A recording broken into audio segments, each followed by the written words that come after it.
Hello बच्चों, let's read the question. Question is let g of x is equal to x minus 1 whole power n upon log cos to the power m x minus 1 when x is greater than 0 less than 2. M and n are integers such that m is non-zero and n is greater than 1 and limit x tends to 1 plus g of x is equal to minus 1. Then four options are given. हमें m and n की value find करनी है. हमें given है कि जो limit x tends to 1 plus है g of x वो किसके इक्वल आ रही है? माइनस 1 के इक्वल आ रही है. That is limit x tends to 1 plus g of x is equal to कितनी है? माइनस 1 के इक्वल है. That is limit x tends to 1 plus x minus 1 whole power n upon log cos की power कितनी है? m x minus 1 है. यहाँ पर हम क्या करेंगे? x को रिप्लेस कर देंगे 1 प्लस h से, तो लिमिट हमारी टेंड कर जाएगी h टेंड्स टू 0. यहाँ पर आएगा हमारा 1 plus h minus 1 whole power कितनी है? n है. log की प्रॉपर्टी यूज करेंगे तो m बाहर आ जाएगा और इनटू में हो जाएगा log cos. x को रिप्लेस कर देंगे 1 प्लस h माइनस 1 से, तो 1 से तो हमारा 1 कैंसिल आउट हो गया और ऊपर न्यूमरेटर पे भी क्या होगा? 1 से 1 कैंसिल आउट हो जाएगा. तो फाइनली आएगा हमारे पास limit h tends to 0 h to the power n upon m into log cos h. अगर हम limit h tends to 0 apply करते हैं और ये किसके इक्वल हमें गिवन है? माइनस 1 के इक्वल गिवन है. लेके चलेंगे राइट हैंड साइड को. माइनस 1 के इक्वल गिवन है हमें ये लिमिट. लिमिट अप्लाई करते हैं तो न्यूमरेटर में 0 और डिनोमिनेटर में क्या आ रहा है? 0. 0 बाई 0 फॉर्म हो रही है. इसमें हम क्या करेंगे? Using L Hospital's rule. Using L Hospital rule. अगर हम इसमें एल हॉस्पिटल रूल को यूज करें तो लिमिट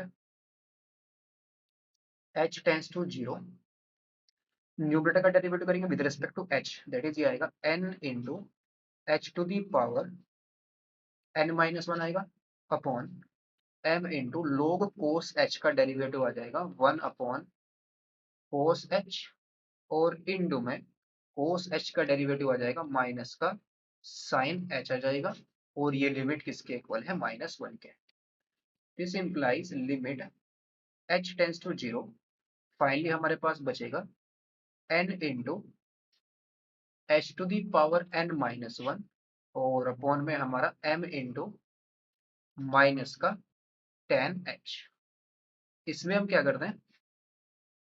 tan h को हम कर देते हैं मल्टीप्लाई h से और डिवाइड भी h से कर देंगे. h से मल्टीप्लाई किया, h से डिवाइड किया.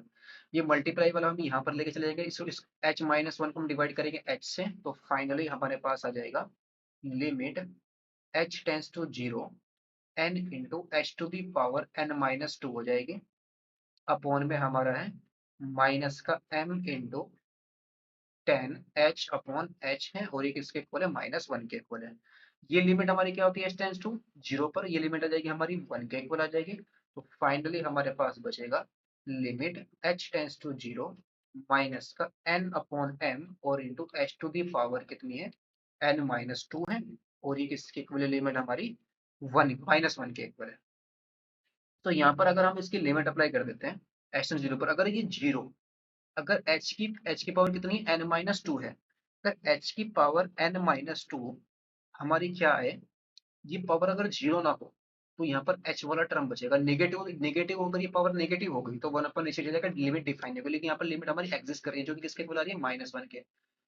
तो यहाँ पर हमारा h वाला टर्म नहीं एग्जिस्ट करना चाहिए, यानी कि n माइनस हो क्या होना पड़ेगा? 0 के इक्वल होना पड़ेगा, तभी ये लिमिट हमारी क्या आ सकती है? माइनस 1 आ सकती है. So this implies n minus 2 equal to क्या आ जाएगा? 0 के इक्वल. दैट इज n की वैल्यू क्या आ जाएगी? 2 के इक्वल आ जाएगी. n की वैल्यू तो हमारी क्या आ गई? 2 आ गई. एंड n अपॉन m ये जो कांस्टेंट है ये क्या होना पड़ेगा? 1 के इक्वल. लेकिन ऑलरेडी यहाँ पर क्या है? माइनस 1 है.